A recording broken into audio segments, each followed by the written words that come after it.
Bini. Layan je. Oh. Layan je lah. Ya Allah, Allahu Akbar. Layan je. Woo, layan je.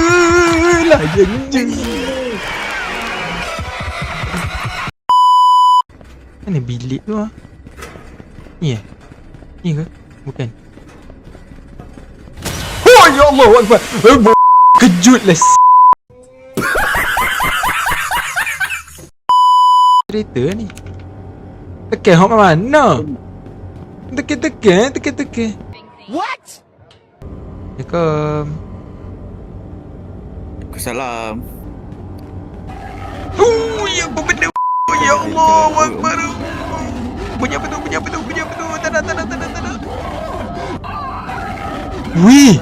Weh, anomali dia tu. Macam kambing siau. Kenapa macam kambing? Weh. Mentai sok ayah Jin.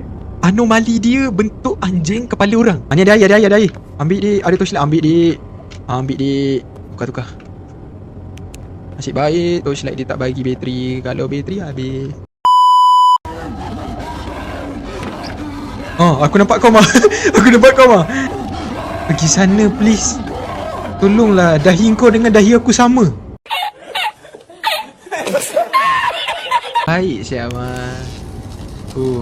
Betul-betul mempelajari kesilapan yang lalu Ma, yang kau record tu rambut je tu Ma. Muka.